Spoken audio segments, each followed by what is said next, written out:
Recovering from COVID-19 can be a long, complicated process for some. In fact, some people say their symptoms stuck around long after the virus was gone.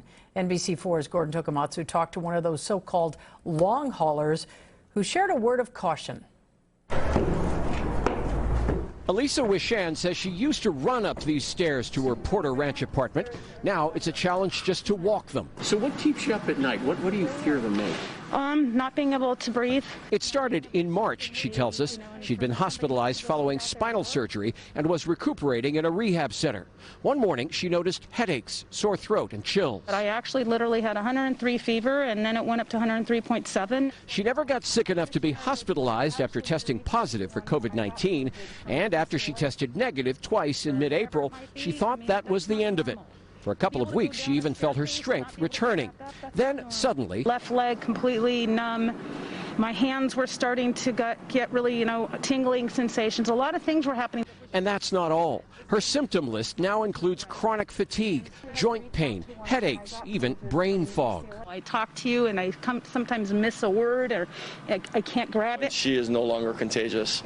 The virus has come and gone. Dr. Thomas Yadigar is a pulmonologist who's treated Elisa. He says she is what medical experts call a long hauler. Usually as people who are younger and healthier under the age of 50, they get left with kind of a chronic autoimmune disease where various organs are unfortunately affected.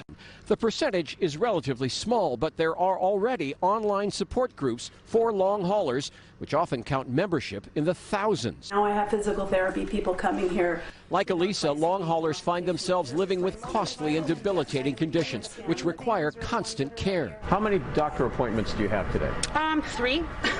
And because it's relatively new, no one knows for sure how long these conditions will last. A few months, years, maybe the rest of her life. She and her doctor believe many younger adults who get infected aren't thinking that part of it through. And she wants you to think about that next time you forget to put on your mask or social distance. You too could become a long hauler, and she wouldn't wish that on anyone. In Tarzana, Gordon Tokumatsu, NBC4 News.